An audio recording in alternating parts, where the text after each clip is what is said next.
Saturday to you guys. I am Laura, and I'm so glad to see you guys here. Thanks for joining on a Saturday. I see Michelle and Dirkus have already said hello in the chat. Good to see you guys. Joseph is here as well. You cannot see his face, but go ahead and say hello, Joseph. Hello, everybody. Happy Saturday as well. Glad you joined us on this hopefully restful morning. Yeah, totally. And Kim, hello, Kim. So starting out, I want to make sure that you guys can hear me and hear Joseph perfectly clear, and you can see me okay. So in the chat box, if you can hear me and everything is good on your end, just put a big yes, so I know that we can get started soon. And hello to you, Danielle. Good to see you.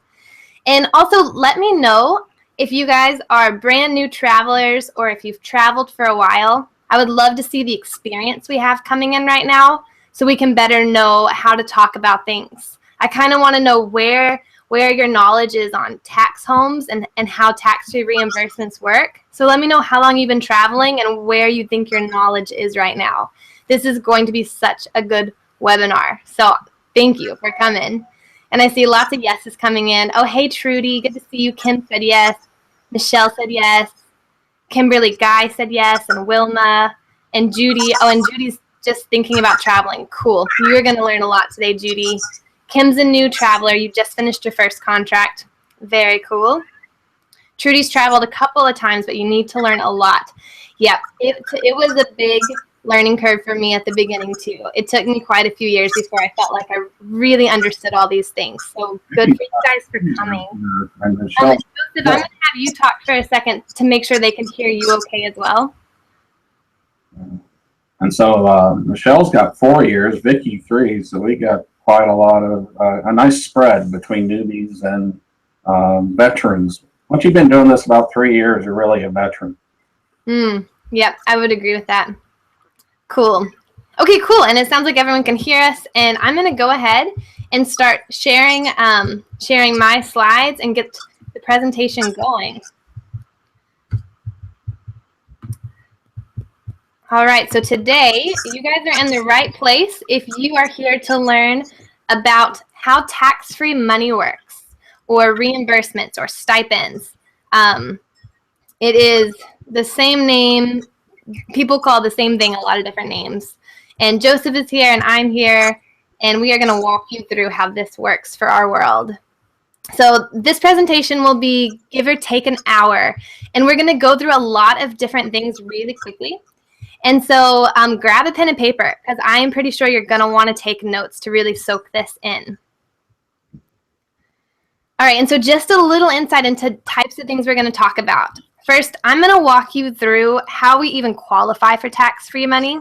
I think this is especially important for these new travelers, because this is not something I understood straight away. But we are different since we are travelers and not permanent employees. And there is things we have to do to be able to qualify to even get these reimbursements. And then Joseph's going to talk to you guys about what are reimbursements, how do they work for if you're traveling as a couple or you're traveling together with another traveler. What should you be concerned about with tax-free money, like things you should know about this before you take it. There is a controversial topic that you'll see in forums where people ask a lot about this low taxable base rate. And Joseph is going to dive right into that topic and give you some insight into that. And then a question that comes up a lot as well. What happens if you stay in a hotel 3 nights a week with a temporary job and then you drive home on the days off? What do we do with those reimbursements? So these are the kind of questions that we are going to answer, which is awesome. And then plus, as always, if you stay till the end, we're going to have a live question and answer session. And I made a really cool free gift for you guys that I'll pop up at the end, and you can just get that download. So definitely stay till the end. And also, that chat box will be open the whole time. So feel free to use it, talk to each other, ask questions as we go. And we'll try to get to them as we go, but if not, we'll definitely answer them at the end. And let us know if there's anything technical that comes up, if you stop being able to hear us or if the slides get blurry. The first thing you'll do if that happens is always refresh your own screen first, because this is through Google Hangouts, so it could be your internet connection. But if you refresh and it's still blurry or you can't hear, please let us know, because we want to make sure you get all this information. All right, so first I want to tell you guys who I am. And let me know in the chat if you guys have been to one of my webinars before or if this is your very first webinar. But for the people that don't know me at all, I'm Laura and I am a traveler like you guys are. So I am an occupational therapist and am one of those crazy therapists that just got right out of school and jumped straight into traveling. So this will be going into my 6th year as a traveler. And I have just loved it. And I've actually never even had a permanent job. So traveling world is the world that I love and it's all I know. And after 5 or 6 years, I've learned a lot about this industry. And it takes a while to learn it all. But what's cool is this past year, now I've been really excited in giving back. So talking to you guys, talking to people that are just thinking about traveling and trying to help you guys with some of the lessons I learned along the way. And it's been really, really fun being a mentor in that way. And how I'm doing it is through my passion project, which is called nomadicare.com, nomadicare.com. And the main point of that website is for you guys to have a place you can go to that you can trust to find an honest recruiter. Because if you're a traveler, you know that is one of those most pinnacle relationships you can have. And if you're not traveling yet, I'm sure you've gotten the advice to just go find an honest recruiter. But that is so, so hard to understand what that means when you're just getting started. So I actually interview recruiters and will vet them and then only put the ones that really have the knowledge and that passionate heart and the integrity on my list where I connect new travelers to recruiters. So that has been fun. And then, of course, the other thing I do is run these webinars. So sometimes I'll do like beginner boot camps and I'll walk you through all the basic steps of traveling healthcare. And then other times, like today, we deep dive into one topic, and I'll bring on experts like Joseph, who comes in and really gives us some awesome insight. So on that note, Joseph, why don't you go ahead and introduce yourself to everyone for people that might not know who you are? Thank you, Lauren. Long time ago, I'm dating myself when I say this, obviously, about 25 years ago, I went to respiratory therapy school intending to be a physician. And after finishing RT, I decided that I was going to get an accounting degree. Sort of this oddball mix of degrees, obviously. But when I finished, my wife and I married, hopped in the car, and traveled for 3 years. And it was one of the best experiences we ever had. And if you've been traveling a number of years, you know that once the bug hits you, it's extremely hard to get rid of it. So even after all of these years, we have a 3-month cycle of really just wanting to go somewhere. I will never trade my years of traveling. So much to learn and so much opportunity for experience, both personally and professionally. But as we were traveling, I started doing some tax returns for coworkers, which led to travel tax a number of years later. And now it's been 25 years after traveling, and it's great to see how the industry has developed and people like Laura coming on, as well as many of us start to give back to the profession. Awesome. Thank you. Thank you, Joseph. We are really, really, really happy to have you here. Joseph is the most amazing wealth of knowledge on taxes.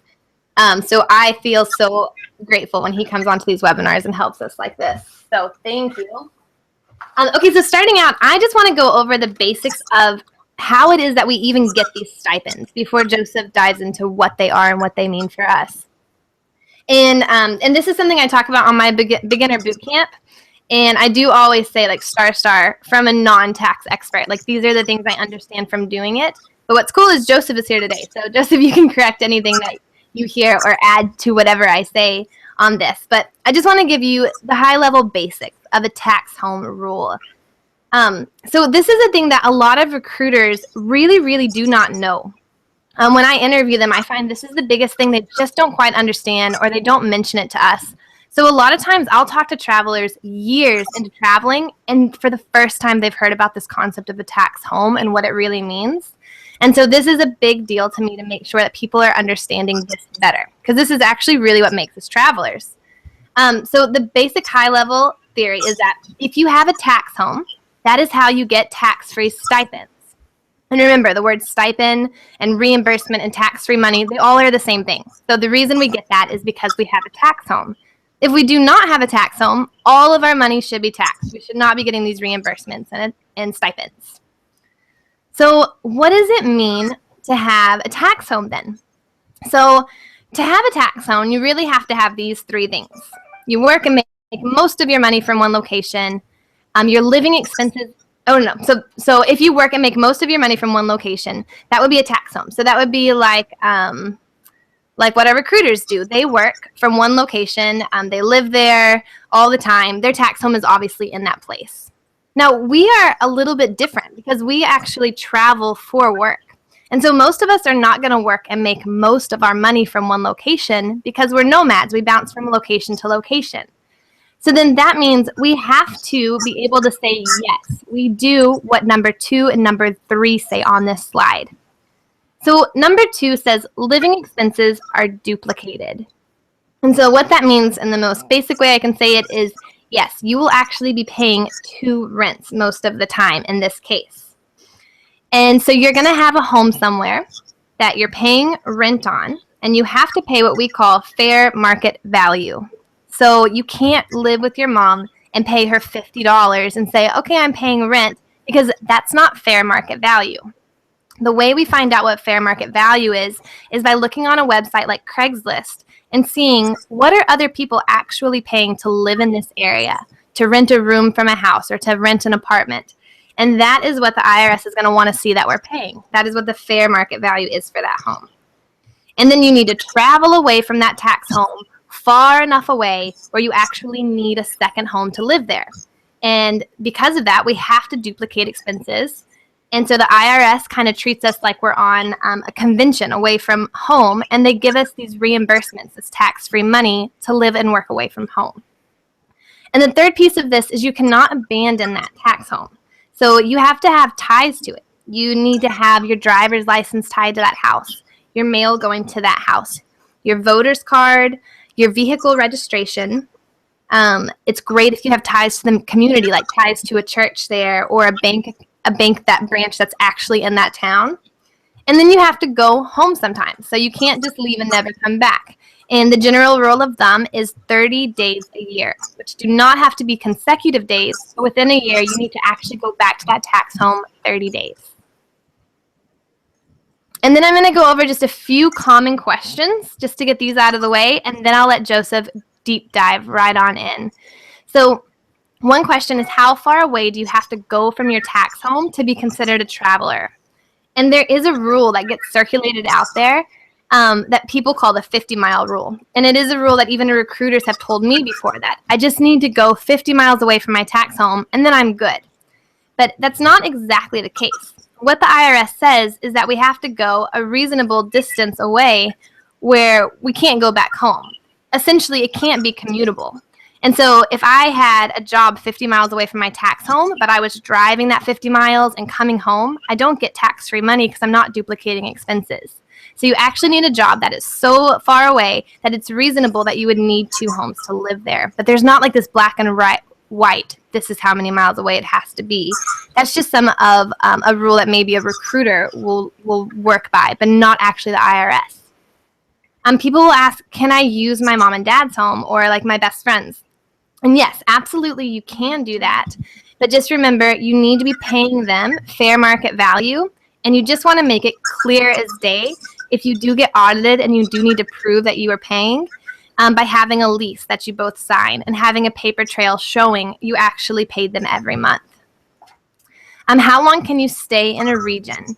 So if you travel, let's say from Texas, and you get a job in San Francisco, and you love San Francisco, that is great. But if you stay in San Francisco region for over 1 year, San Francisco will then become your new tax home. So you cannot stay in a region for more than a year. And then I'm going to add one little thing to that too.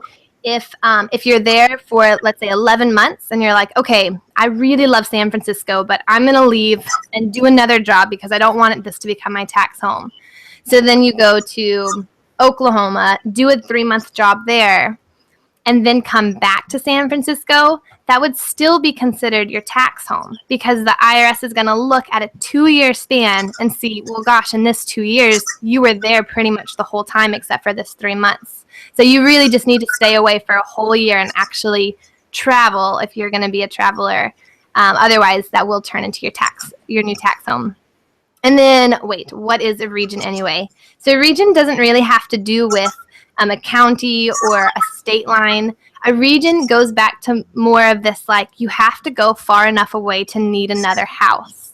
So if you're living somewhere in San Francisco, you can't go 50 miles one way and then 50 miles the other way. That's still going to be in the same region because you didn't have to actually pick up and move to a new home.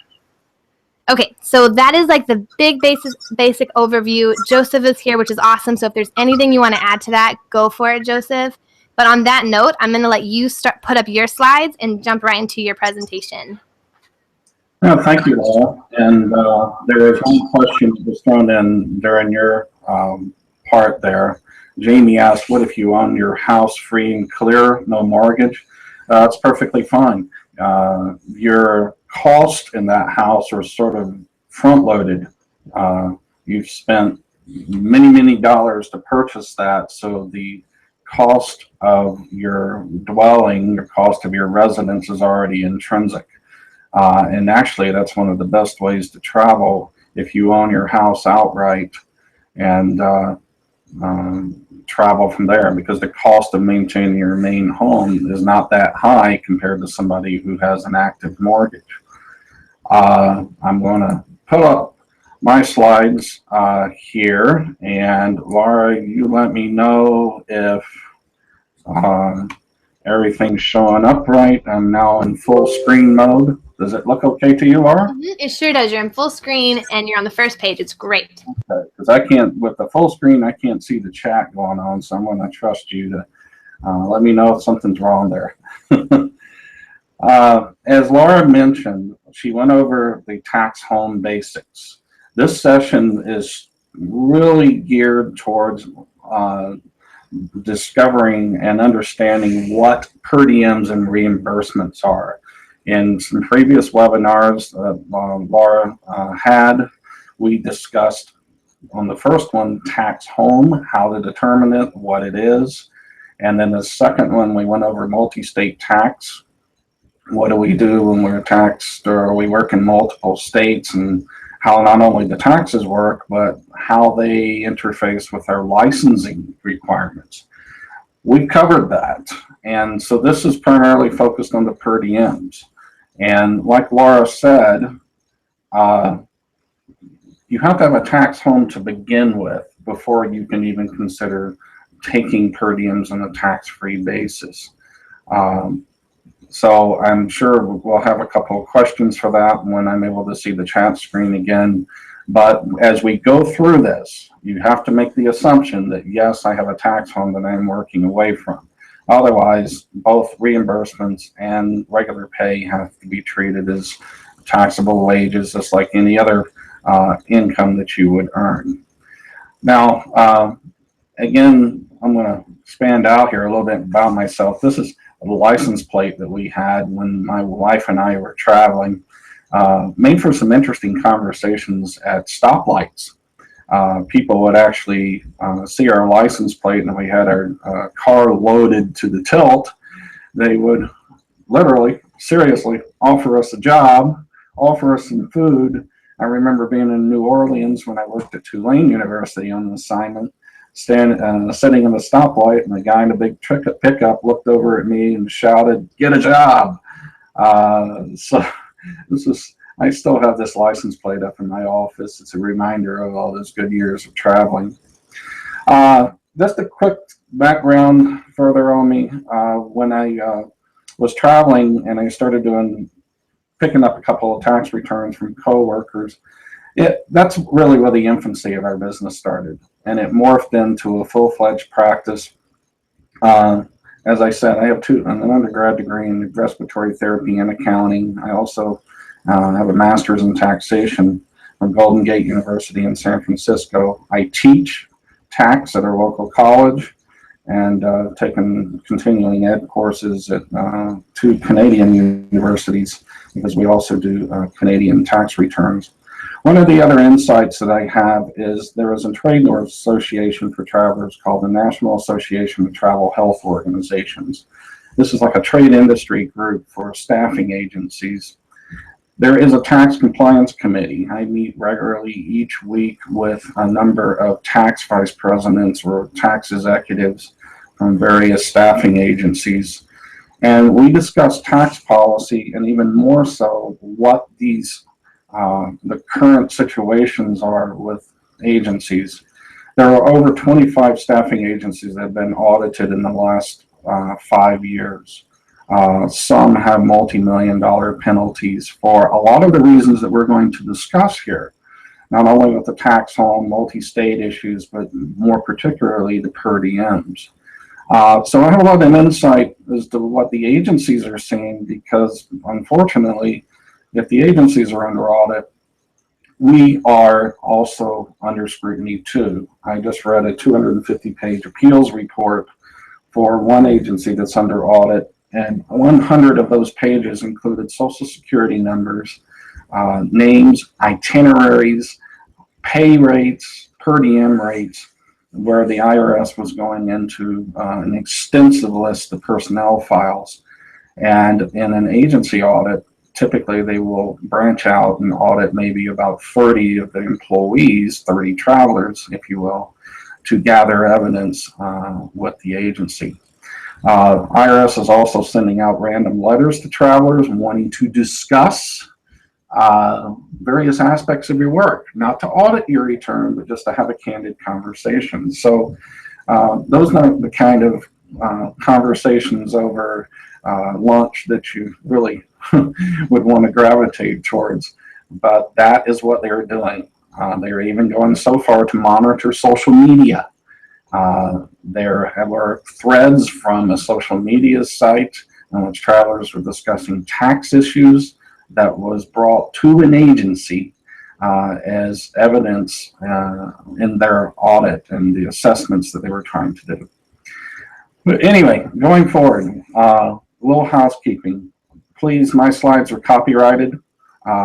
No, we do not like unauthorized use. I hate having to say that, but I've been in this long enough. We've had to have our attorney contact 2 other tax prep firms claiming to be traveling experts that have copied and pasted our proprietary materials. So I want you to walk away from a lot of knowledge here, but keep in mind that the slides, there's stuff that my wife and I work very hard on, and the information that's in there. Going forward, now we're talking about per diems, which when we say per diems, that's a Latin term meaning per day. And sometimes in healthcare, we get that a little confused because, yeah, I can have a per diem job on the side. But in the tax world, per diems means a per day context. Per diems, reimbursements, stipends, allowances, subsidies, this is all the same thing. It is a reimbursement. It is not necessarily income like your taxable wages. A reimbursement is something that's given to you, money that's given to you to offset the cost of something that you can deduct. And as we're talking about per diems, we're talking about things like lodging and meals. But in a broader sense, the agency and the employer can reimburse you for transportation, for lodging, for meals, for CEUs, for uniforms, for licenses. There's a long list of things that an agency can reimburse you for. And they all fall under the same category of the term reimbursements. Whether they have a different kind of a name, they function the same. They're reimbursements for expenses that we can otherwise deduct on our tax returns. The other thing to keep in mind as we go forward is that reimbursements, per diems, stipends are not income per se. When you apply for a mortgage, this tax-free part of your compensation is not included in their determination. It can be a compensating factor, But in general, what you get paid is that taxable wage. That is what everybody on the outside sees, including mortgage companies, loan agencies, or what have you. Reimbursements are there to offset expenses. Yet, one of the advantages that we have as travelers is that if we take a housing allowance and find something cheaper, we get to keep the difference tax-free because of the rules around per diems. So they can be a significant source of compensation. Now, when we start talking about per diems in particular, they are reimbursements, but per diems in tax world are allowances or payments that are given specifically for meals and lodging. Now, the way to look at how per diems work, if you go to the what's called the GSA website, a lot of people talk about that. It's the General Services Association or Administration. It's basically a government human resources arm. The government publishes per diem rates for every locality in the nation, and in fact, for every location in the world.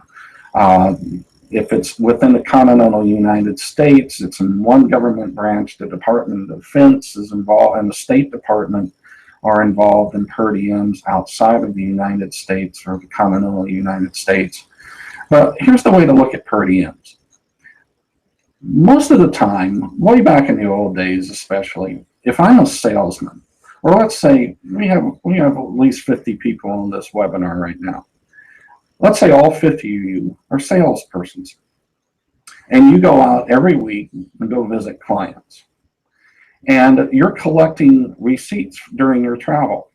You will have mileage, you're going to have hotels, you're going to have meals, maybe entertainment expenses for the client that you're visiting. You're going to have the return trips. You may have airfare. You start gathering all of these receipts, even the taxi driver, if you use that, the bellhop that you tip, all of this expense to travel. Well, you're doing this because of work. You're going out there to visit clients.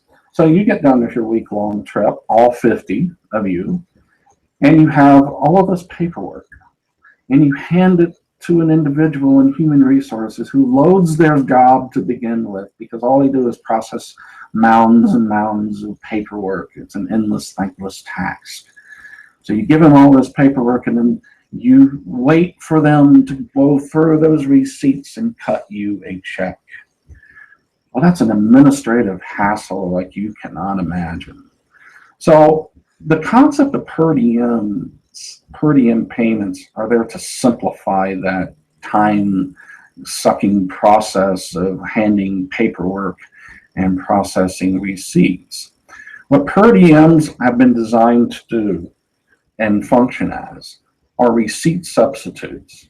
They represent the maximum amount that an employer can give an employee for lodging and meals without the exchange of receipts and paperwork. Now, of course, that agency, that employer, must also make sure that there's a tax home status that qualifies them for these payments on a tax-free basis. They have other due diligence that they have to do, which is why you get these tax home statements that you have to sign and attest to maintaining a home or attest to actually having expenses on the road. But the slide you see up here is an actual snippet of the per diem table for 2015 and 16 from California. And if you look at the bottom one, Bakersfield, for all of the months from October to September, the lodging rate for that area is $95. And at the very end, the NNIE, which stands for Meals and Incidental Expenses, is $59.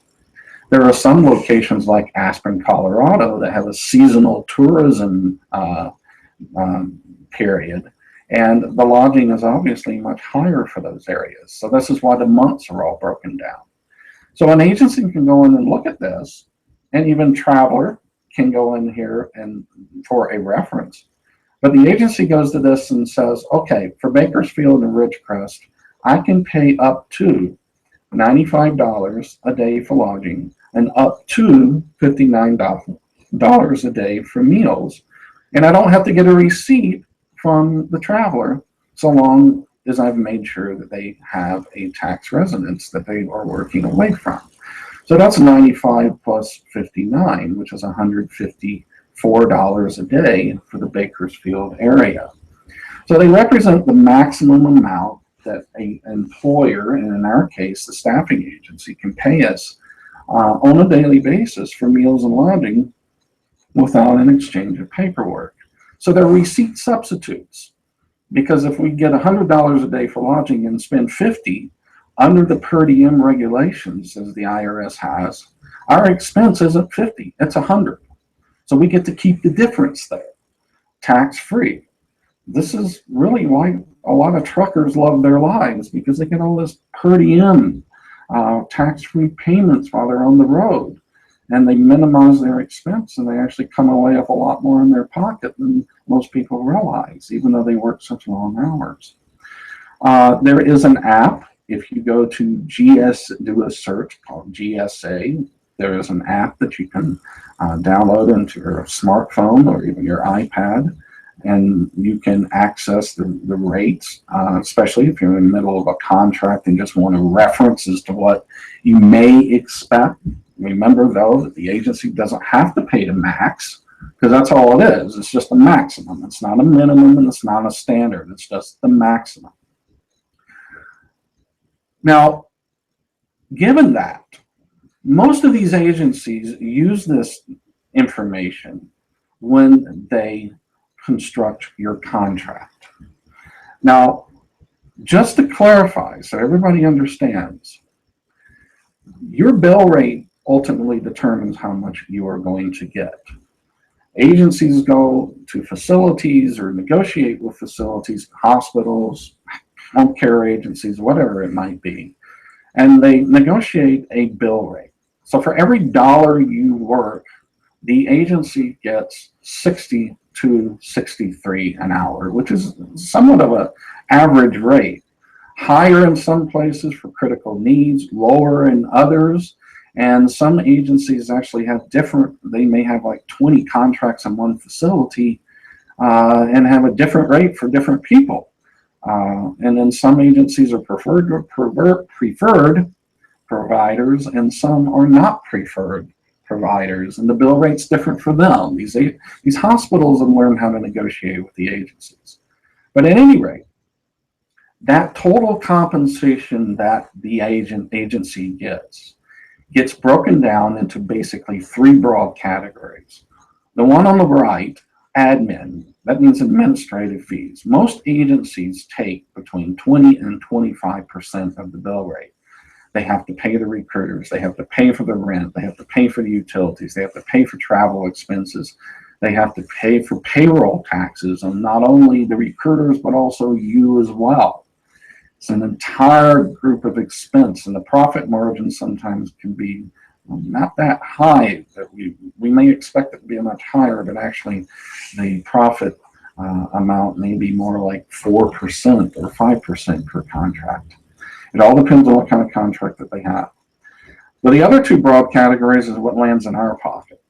The taxable wage on the far left, and then what we're talking about today, the tax-free allowances, per diem, stipend, subsidy, whatever they call it, that tax-free portion. And a tax-free portion, for those of you that really like the math, a wage is $1 of wage has, it's got federal, state taxes plus the Social Security and Medicare taxes. So if I got a tax-free dollar, I get to keep the whole dollar. If I get a taxable wage, I may only keep 75 cents on every dollar. So for those of you that like the math, a tax-free dollar is sometimes worth as much as $1.40 if it was going to be taxed. And that's one way you can do a comparison in your contracts. But at any rate, when they get this bill rate, they have to make up their mind. How much are we going to keep as an admin fee in our profit margin? How much are we going to pay as a taxable wage? And how much are we going to pay as a tax-free amount for the reimbursements? And there's a serious tug of war here, because if I only have $60 to work with, and I pay keep 20 as an admin fee, pay 20 as a taxable wage, and 20 as a tax-free reimbursement, if I'm going to add to your wage, I've got to subtract from one of the other two parts of the pie. There's no extra money coming into this. So if I add the one, I have to take from the other. If I take from the other, I can add to the other. You can see how this becomes a little bit of a vicious cycle after a while. It's not like we can just infuse more money into this bill rate and contract. This is all they have to work with. And as a result of this, because every dollar of taxable wage is subject to payroll taxes, some agencies will try as a business model to shift as much as they can over to the tax-free side. Now, this is where we start getting into these issues with low wages. Some of you may have seen $10, $11 an hour plus maybe $26 hour equivalent for per diems. There's a lot of margin to be saved here, and it can be quite tempting to have a business model that seeks to have a lower wage and a higher amount of per diem. There's other business models that you'll see out there with agencies where they try to pay a higher taxable and only pay for lodging. End of story. And each of you, I'm sure, have seen various contracts with various compensation schemes, if you will. So as they shift over to these lower wages, this is somewhat what can happen. Instead of doing what the top formula suggests, where we go into this contract and we're going to pay most people $20 an hour, then the reimbursements that we give, the tax-free part, is pretty well fixed, because whatever falls within our bill rate, that's what we're going to pay. If we start at 20 for everybody, then and take our admin fee out, well, it's the reimbursements, it's pretty much what's left. But what tends to happen with some agencies that are really pushing the tax-free amounts is that they'll take their bill rate, represented by total compensation, and they'll just take out all the reimbursements they can give you. And maybe even in the middle of your negotiation, offer to give you even more than they wanted to start out with.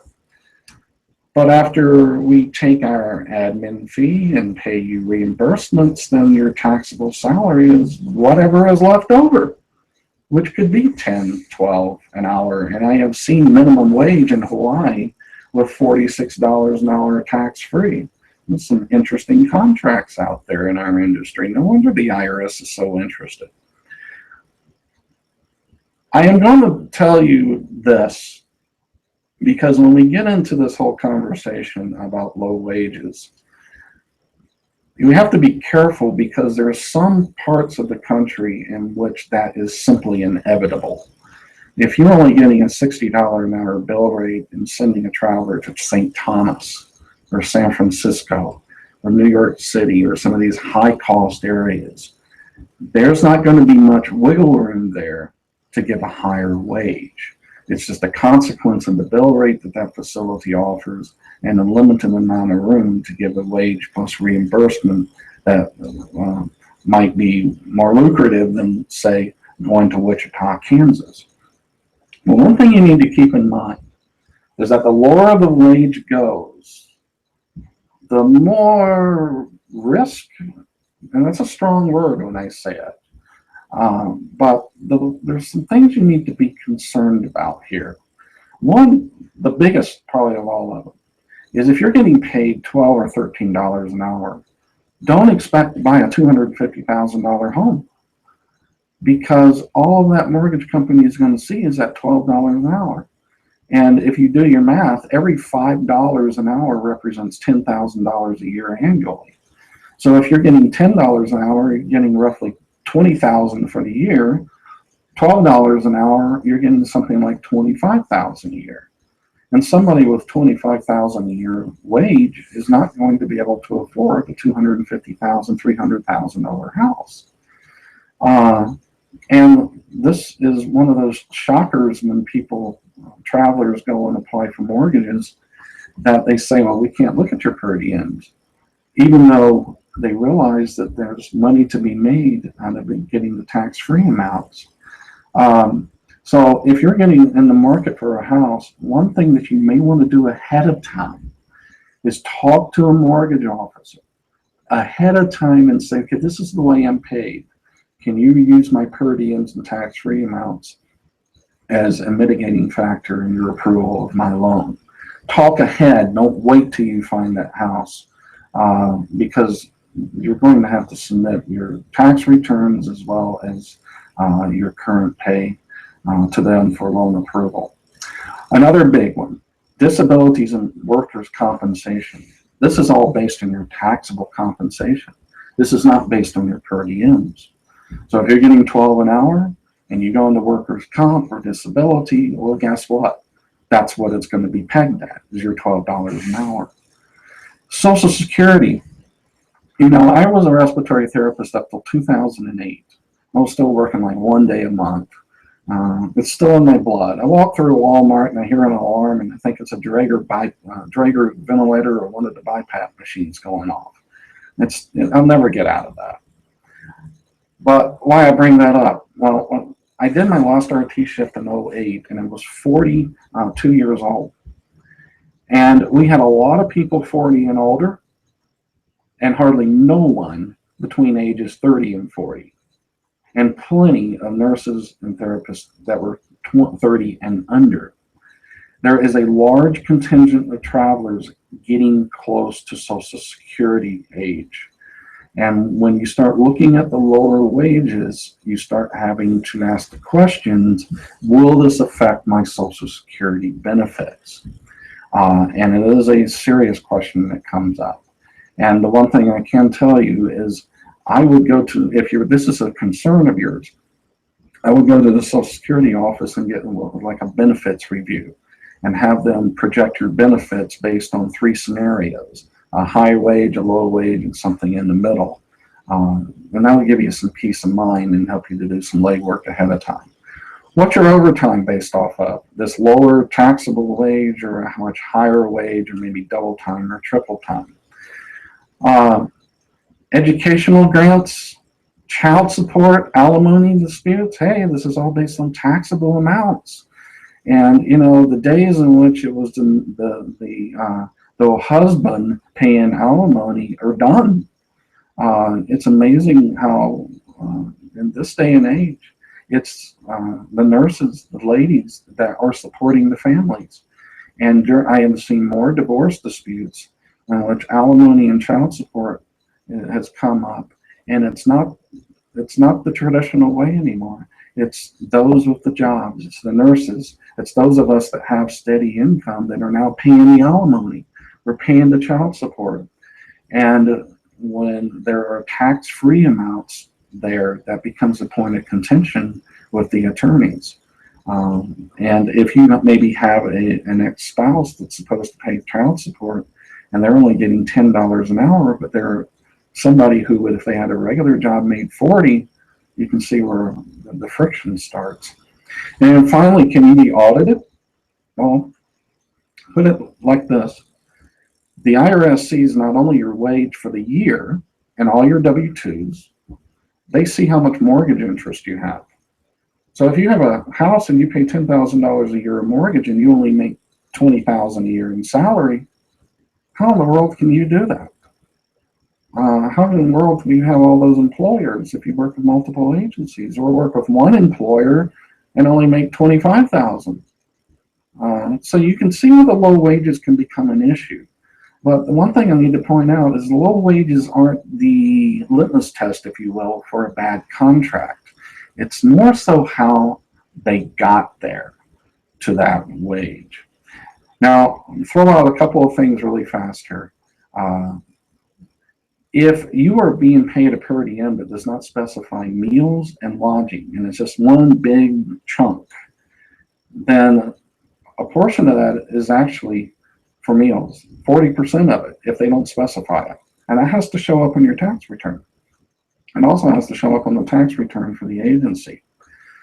Transportation allowances, car allowances. If you get a car allowance at the facility, at the assignment, like a weekly car allowance, and you're not submitting a mileage log, well, the agency's got an issue there, because they can't do that unless you submit some sort of expense report.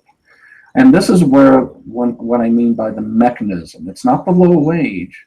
What other points along the compensation path, what are they using to determine their compensation? Stuff like weekly car allowances? Well, obviously we're going to drive the wage lower by doing that. Also, you got to be careful when an agency is marketing their reimbursements versus marketing their entire package. And we don't hear this term as much anymore, but tax advantage used to be a huge term that got tossed around for agencies that were very aggressive on the tax-free side of things. That label has thankfully sort of gone by the wayside, but it's still being used amongst many firms. Some agencies will try to talk to you about take-home pay, using an average tax bracket in order to encourage you to take the contract based on take-home pay. That's really not the way to do this. Let me skip to a slide here that I have that might help you. If you want to break down your contract, and maybe I don't have that slide, but I'll just tell you, you may want to jot this down. When you compare contracts, break it down into its components. Here's a slide. There we go. Taxable wage. What am I getting for lodging? What am I getting for meals? What am I getting for travel pay?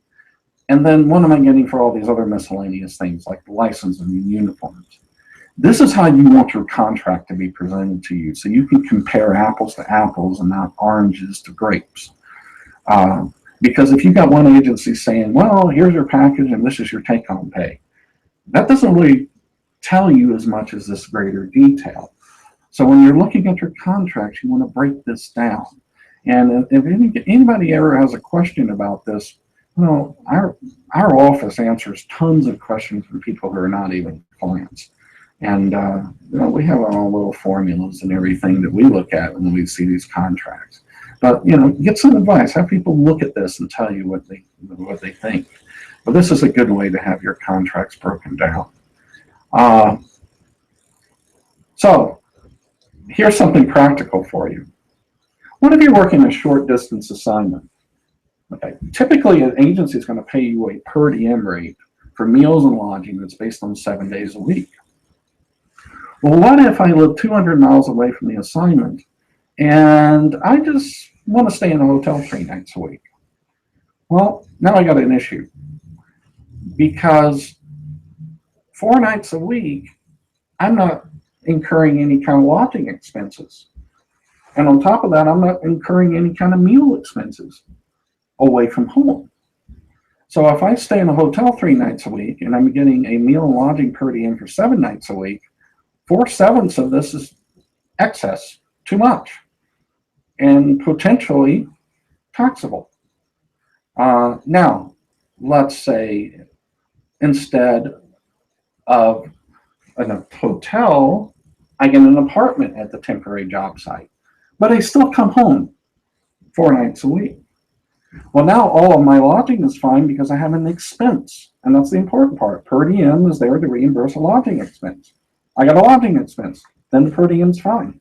I got it all 7 days, so I got all of it. But the meal allowance, well, 4/7 of that is not taxable because I'm going home to sleep in my own bed. And of course, if you're commuting to the assignment, it doesn't matter whether you commute 50 miles or 100 miles to that assignment.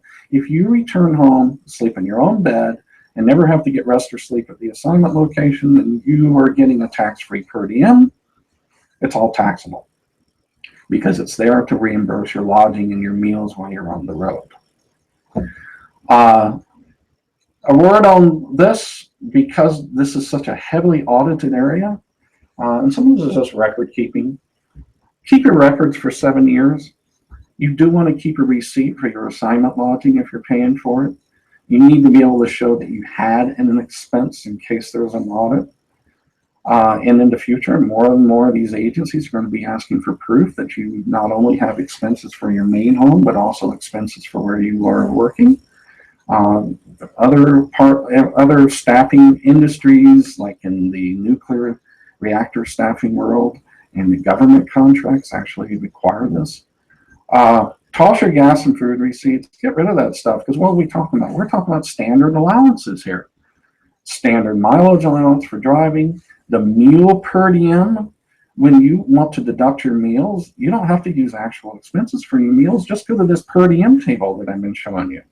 Go to the GSA site. That's your deduction for every night away from home that you can use. And most of the time, your meal allowance is much less than that, so you have a net deduction. Now, you can't use the lodging table. That's only for the employer, but you can use the meals. And again, the way to make money as a traveler is to take these tax-free per diems and eat and sleep cheaper so you can pocket the difference. Real quickly, some of you may not have a tax residence. So what happens? Well, the agency is supposed to treat your per diems as taxable wages, but they can't necessarily roll it up. If they do, fine, you get a higher overtime base. Or they may have to put you in another company that they own, like a subsidiary. But most of the time, if you don't have a tax home, you're going to still see a taxable wage and reimbursements. The only difference is all those reimbursements are going to be taxed. And that's a question maybe just a couple of you may have had, and which is why I put it up here on the slide.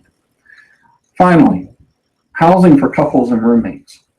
This is something that comes up often maybe on the Facebook pages or social media sites. What can I do here in terms of if I'm married or I have a significant other, I have a partner, and we're going to share this housing? How can we maximize our pay? Well, the good thing is that both of you can take a tax-free per diem. But what you cannot do is where one takes the stipend per diem allowance, but the other one gets the housing. Especially if you're married or you're traveling together, and the agency is fully aware of this. If they give both of you a stipend, fine. But if they give the housing to one of you and know that the other person is living there and give a per diem tax-free, that's an excess reimbursement. They can't do that. Couples that are both enlisted in the military can get a military housing per diem, both of them. And then they can go out and find their own home and be able to maximize the benefit from that. Same thing as you have here. So if you are a couple or have a significant other, or even a roommate, both of you find a 2-bedroom apartment, travel together, or a 1-bedroom apartment, whatever you need, and then you can pool the per diems together and be able to have a much bigger take-home pay than you would if you were just single. Then we're going to go into some questions. These are our contacts that I'm posting here. We don't charge to chat. We also have a wealth of free information on our website. You don't even have to be a client to go to. But if you go there, my wife has put this wonderful website together that you can get on your mobile device as well, with a lot of specific questions that we get asked, so you can educate yourself and have a better understanding of what's going on when you get that paycheck.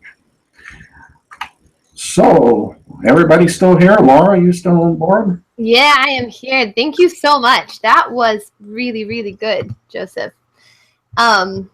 Perfect. So yeah, we'll go right now. I'm going to give you your free gift first for everyone that stayed the whole time.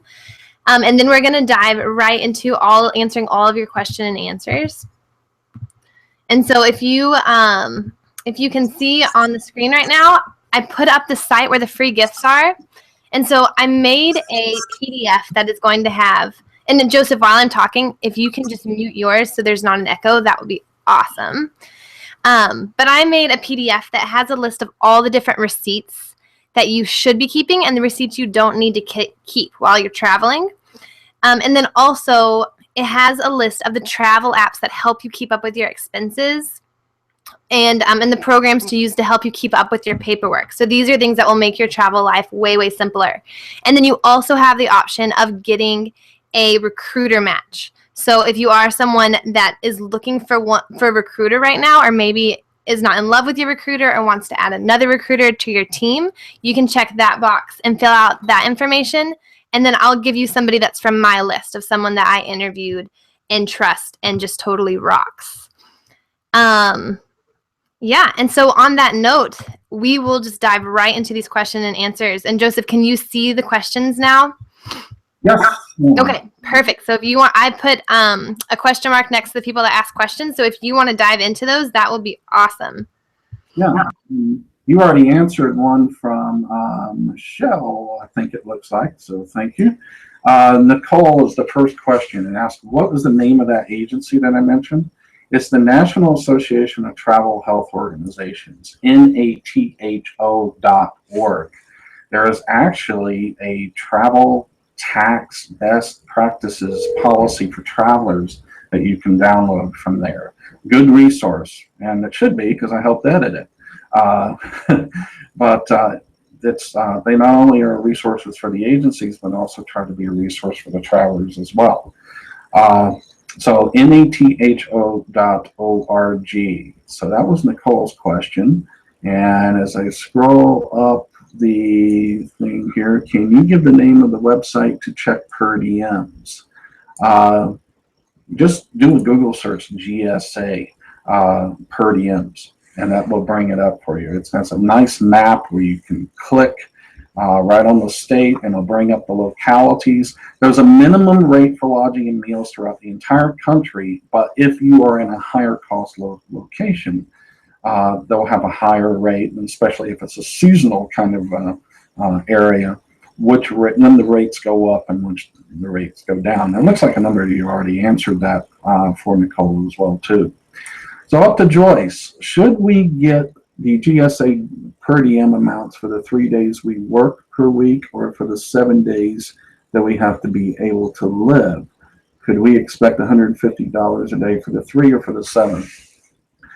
Generally, you are going to get a 7-day payment because the assumption is that you're going to stay at the assignment area. I mean, obviously, if you live in Boston and you take an assignment in LA, I don't think you're going to be flying back and forth unless you have a serious significant other that we're having a long distance relationship for. There are people that do that, but that's usually the assumption that the agencies take, that it's 7 days a week. Now, some of your tax residence forms are going to ask the question, do you have expenses at the assignment all 7 days? It is their business to know that because the IRS expects them to screen for that. The IRS doesn't want them just paying tax-free money to anybody just because they want to. They have to have a business rationale and a reason for doing that. That's why that tax home statement should be pretty robust in the amount of questions that are there. Kim asked, how do you know what the facility is paying for the GSA rate? And the agency is not keeping a lot of it. The facility does not pay the GSA. The facility pays a bill rate. The only part there is normally, there's an occasional contract and that might come into play, especially in the government when you go to other staffing industries. But the facility is just giving them a bill rate to get you there. It's not being broken down. The agency then takes that bill rate and breaks it down between per diems, taxable wages, and tax-free, and the per diems, taxable wages, and their admin fee. So it's not something the facility is involved in as well. It's just the bill rate and how it's broken down. And I think, Laura, you already answered that. Kim replied, I wonder because the tax-free rate I may get is much lower than the GSA. And then that's a good point, Kim, because remember, the GSA is only the maximum. It is not the minimum. And the GSA tables are per day. They more reflect a hotel stay, not a 3-month stay. So you're rarely going to find an agency that's going to pay the max. And in fact, in some government agencies, especially like the Veterans Administration, if you are at the assignment area more than 30 days, you may drop down to 75% of the per diem. So I wouldn't expect the max, but it does give you an understanding in comparison of how much maybe more you should get, say, if you went to another location, how much more cost of what the cost of living index is, because they're all based on the cost of living and hotel stays for the area. How can we print out the PowerPoint slides from both speakers? I don't know. That's probably Laura you'd have to ask. Just remember, both of us have proprietary presentations. So I'll let Laura touch on that because I don't know the functionality of the system. Yeah, well, I guess, Joseph, are you okay with people having your PowerPoint slides, or would you rather not? As long as it's not used on a commercial basis. Okay, that's totally cool then. Guys, if you, on the offer I put up, if you get the free gift, I'll just attach the slides to it as well. I'm happy to do that for you guys. Johnny asked, should the taxable income be higher than the non-taxable income? Not necessarily. There's salesmen that have to go to Tokyo, and they probably make only 1/10 of what they have to pay to have a hotel room.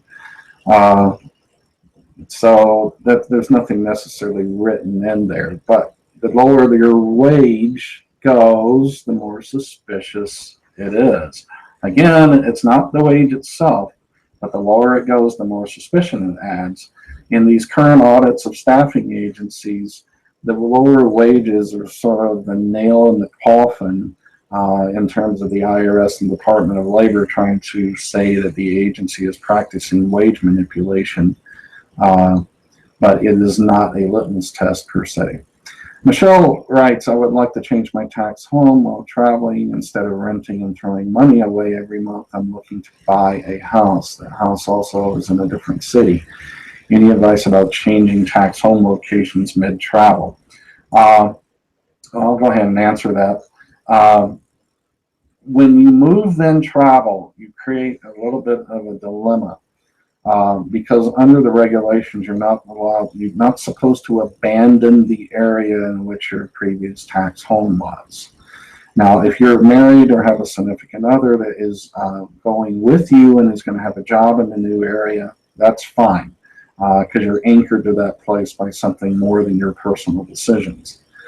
But if you're going to move and travel, and that location in which you're going to move to is significantly far away from where your old tax home was, I'd suggest getting some income in that new area. Because remember, if you've been in our other webinars, a tax residence and a permanent residence are two entirely separate things. Just because you have a driver's license somewhere does not mean you have a tax residence. A tax residence is an economic home. So if you have had your primary economic interest located in city X, and you go to city Y and move, and that's 300, 400 miles away, you have nothing in that new city from an economic perspective and income perspective to anchor yourself. So it's a risk, especially in the first or second year, because you can be accused of all of this being a personal choice versus it being a business necessity. But Michelle, that's a good idea. If you find a house that you want to buy, jump on it. But if you can, it would be good to get some fully taxed income, whether it's PRN, agency, or even a local travel assignment, and use that as an anchor as you go forward with the rest of your travels. Trudy says, do you see even any reason not to use the lower taxable income to qualify for ACA tax premiums? And that's a good question, Trudy, because that's exactly why the IRS is so adamant about auditing agencies that are doing wage manipulation. Because let me put it in a different boat. I do recruiter training I have a number of agencies in which I actually go in and talk to recruiters about tax compliance. And my very first consult job was an agency that was passing out sheets in their paychecks touting the fact that their tax advantage lower wage program was a great way for you to qualify for educational assistance because you looked like you were making less money. Well, so the answer to that, yeah, all the ACAs looks at is that lower wage, but therein lies sort of an ethical dilemma that we have to deal with. We're getting lower wages, but we're also getting mega amounts of per diem stuffed in our pockets as well. But yes, all ACA, all the educational grants and all, typical child support and alimony, it's going to look at your taxable wage. It's not going to look at your per diems. Let's see, going up the pipe here. Michelle, my current rent is less than fair market value, but it's what I've been paying to live there for years. Is there any other way to correct this? Well, my first question is whether this is to a relative. If this is to a related party, parent, brother, sister, anything along those nature, then yeah, the optics of that's not good. You need to be paying fair market rent. However, if this is to a landlord that you've been dealing with for years and it's not a related party, you've already established that fair market for that residence. And when I lived in DC for about 10 years after we started traveling. I was getting a 2-bedroom condo of 2 baths for only $895, and the going rate was $1,200. Why? Because I fixed some things in the place, and the landlord lived up in Ohio and didn't want to deal with it. We actually came out pretty good because I was willing to fix things. So yeah, if that's already been the case and it's established and it's not a family member, then that's all right. That's one of those exceptions that you'll run into occasionally. Trudy asked, how low is it safe to go with taxable wages? I can't give you one number that somehow you cross the line and you are now into a violation. All I can say is the lower you go, the more suspicious it gets. And of course, I brought up all those other items that you may want to think about, like Social Security, like loan applications. So how low can you go? Well, you got to put it into context of the question. If you go to St. Thomas and Virgin Islands, which would be a great experience for some, it's a completely different kind of medicine because it's it's an island. Doesn't have all the resources, but it's expensive, and you may only see 10, 12 an hour because you got to have all these per diems to accommodate just your lodging just to have you there. So there's at least some rationale for that, but rationales where we're purposely pumping more tax-free into your compensation where the market doesn't necessarily demand that, that's a completely different approach there. Let's see, Michelle again, okay, that's the free gifts. Joyce asked, in regard to region, if you, for instance, have a tax home in Indiana and do a different assignment in California, changing your home every 6 months or so, at what point does the government decide you're now a resident of that state? That's actually 2 questions, Joyce, because again, we have permanent residents and tax residents working here. Now, let me say a tax home is not a state per se, it is a location within the state. It is a metropolitan area. So I'm just going to assume, and we can say, let's say you live in Indianapolis, and that's your tax home base, and you go to California, and you are changing your location, not your home, it's just your assignment location, every 6 months. Let's say you start in San Francisco, and 6 months later you go to Los Angeles, and 6 months later you go to Fresno. 6 months later, you go way up there to the top of California, Redding or whatever, Redwood, or whatever those cities are in the north. Eureka, there you go. From a tax home perspective, it's a different location. You haven't violated the 12-month rule, fine. But if all you're going to do is hang in California for 2 years, California could say, hey, you're a resident. We want to tax everything. California, though, is not very aggressive in that area. This is a place where you may read one thing on the tax documents or the tax instructions. They may say in 90 days you're a resident, but that's a textbook definition. That's for people who intend to go there, to intend to move, but are sort of being lazy and having everything moved over, like their driver's license, car tags, etc. All states recognize the fact that they have people working temporarily in their borders, and they're not going to pursue them. Non-resident students that come to study are not expected to change their plates and driver's license, as well as military that are on orders in the new state. So there are some states that are way more aggressive with this. California is notorious for when travelers speed, the officers tell them to change their tags and plates. The best way to combat that is keep a copy of the contract in your glove compartment, and if you get stopped, do not talk about having moved to California, because travelers are not moving. They are simply mobilizing to an assignment. Do not say you have a job there. You say that I am temporarily assigned for X number of weeks, and that you will be going home very shortly. Now, don't make it sound like you live there. You don't live there. You live elsewhere. You're just there temporarily.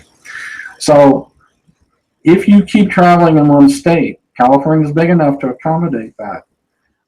After a while, 2 years, 3 years, you have to really ask that question. Do you really have a tax area in California? What's the point of your home in Indianapolis?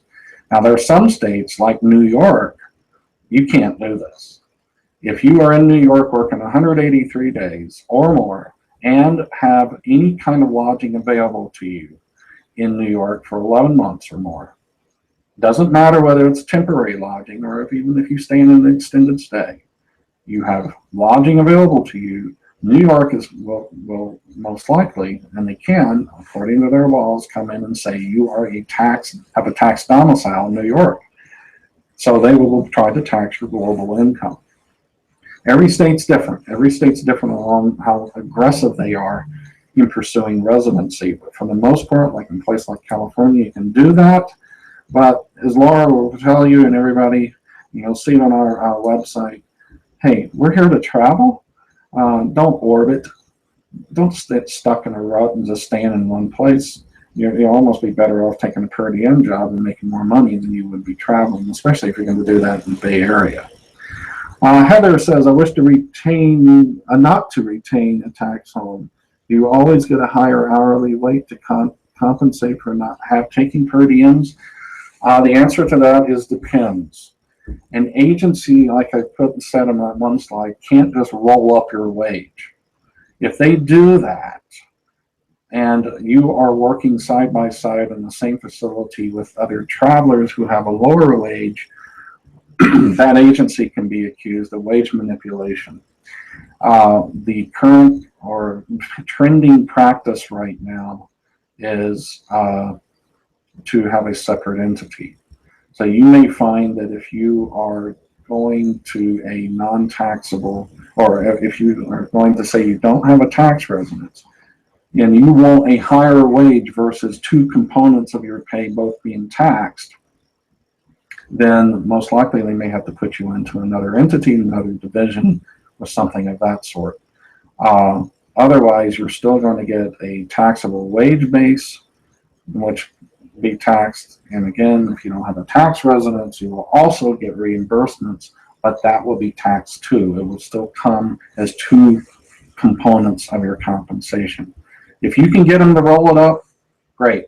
Remember though, if you're getting 20 an hour taxable and 20 an hour tax free, you may not get 40. If it's fully taxed rolled up, you may get something like 38, 37, because that addition, those otherwise tax-free reimbursements, if it's 20 an hour, they're going to now have to pay $2 an hour in payroll taxes on that amount, because now it is considered a wage. It's not considered a reimbursement. And most payroll taxes run about 10% when you start factoring in FICA, state disability, and workers' compensation insurance, and anything that's based on the income. So if you've got 20 and 20, 20 tax-free and 20 taxable, and you want to roll that up, it may be more like 38, 37. If you fly to, let's see, who has this? Johnny. If you fly to and from a travel assignment and use a rental car while at the assignment, are you able to deduct all of the expenses as a tax deduction, even if you get a travel allowance from the agency? All components of expenses must be offset by your reimbursements. So if you are, say, driving from New York to California, 2,500 miles, just to use a round number, you can deduct that mileage, but if you're also given travel pay, you can deduct the mileage, but you also include the reimbursements as an offset. The net you can deduct. If you go to a travel assignment, use a rental car while you're there, generally, assuming again you have a tax residence you're working from, generally that rental car will be deductible unless it's an lavish personal choice. The gas will have to be prorated by the number of business miles. And that also brings up another question. If you're going to fly back and forth, well, that's not your question, but generally the rental car would be deductible less whatever kind of travel allowance that they give you. You can't just use the whole amount as a deduction and ignore your allowances. When we do traveler's tax returns, we got to look at your contract, because we defend any return that's in an audit. And one of the first things in an audit of a traveler that's required is your employment agreement, because they want to look at your reimbursements and they want to factor that in their assessment or how they conduct their audit. Because that's the danger in an audit, is if you don't have a tax residence, those reimbursements will be added back to income and you would be assessed tax on that. And if that's a federal audit, then the states are going to pick up on that, and it creates this whole chain of tax assessments for every state that you worked in. Lillian asked, when you are asked regarding your yearly income, like applying for a loan, credit card, do you report your entire income taxable and tax-free? No, only taxable. Tax-free doesn't show up. It's not considered income. It is a reimbursement. It is not a wage. It is not income. It's not compensation as it is defined in loan applications, etc. You only use the taxable. Do we get a benefit from the per diem? Oh, absolutely. But when you apply for these things, that's not going to get you a more favorable loan decision. Trudy says, does California start to charge more state income tax after your 13-week contract there? No. They charge the same regardless. California, though, is unique, and they have 7 brackets. If you understand anything about how taxes are assessed, it's just like the federal government. We start at 10% rate, go to 15, go to 25, and then go up to the 33% bracket. Each additional dollar determines how that additional dollar is taxed. California has 7 brackets. They actually have cheap income taxes up to $50,000. Once you get total income, not just what you make in California, total income. Once your total income exceeds for that year $50,000, the California tax on the California income starts to rise. Excuse me. Every one of these states use a formula based on your total income. The thing that makes California unique is you've risen through 7 tax brackets by the time you get to $120,000. Maybe 6 or 7, but that's a lot of them compared to the other states. Excuse me. Michelle says, I've been traveling for a year and I haven't kept any receipts. Is this going to be an issue when you do your taxes? Well, if you don't have any receipts, so you can still deduct the meal allowance because that's a federal rate. You can still deduct the standard mileage allowance by recomputing your mileage on the Google search, map search, or something of that extent. That's perfectly fine. All the other stuff like hotels, you may be able to use your bank or credit card receipts for that. But this is something to keep in mind. If all you do is use your bank statements and credit card statements, that's not going to fly in an audit. IRS isn't going to take that. If, though, you lose 1 or 2 receipts and you want to use the credit card statements and bank statements, fine. Credit card bank statements do not tell you when, where, why, what, and what purpose, like a receipt does. If I stay in a hotel one night and I show you my credit card receipt and it says $400 for that stay, and I got the presidential suite, well, the credit card statement's not going to say that. But if I got the receipt from the hotel, it's going to say the number of nights that I was there, quite possibly tell me what kind of room I had, blah, blah, blah. It's a little bit more detailed there. And the last one, looks like we're crossing the finish line here, Laura. Linda says, I looked up at an agency that pays a much higher taxable wage and provides housing. Would it be better to work for them if I'm concerned about Social Security benefits and I'm in the late 50s? The answer to that, I would say yes, but I also say it depends. Like I mentioned earlier, going to the Social Security office or having some Social Security benefits expert look at your current situation and give you an evaluation of what would happen, say, if you worked with a low wage or a high wage or a mid-wage. By the time you hit that 65, 70, 71, what will be your benefits? How much of an effect will this have? There are agencies, just like you mentioned, that pay a higher rate and minimize the reimbursements or only provide the housing. And in fact, back when I traveled in the 90s and before that, that was the modus operandi. The concept of per diems wasn't as robust then. They just provided the housing and paid you a taxable rate, and then you could just deduct all your meals. This is a different day and age for that. Well, Laura, I think that's it. That's the only color-coded questions I have. Yeah, it looks like we got them all. Well, awesome. Thank you guys so much for coming today. Joseph, a huge thanks to you. This was a really, really great webinar. And guys, I put the link up in the chat about where new topics will go and new links will go for future webinars. I know me and Joseph will definitely do some again in the future on this topic and then other topics related to taxes. So be sure to join that group so you can see when new webinars are coming. But yeah, thanks so much for coming, guys, and I hope you have a great Saturday and a great weekend. Yeah, have a restful one too. And a restful one, yeah, especially for you, Joseph, in the middle of tax season. Yeah. All right, guys. Well, we will sign off then. So have a good day, and yeah, we'll see you next time. Talk to you later. Bye.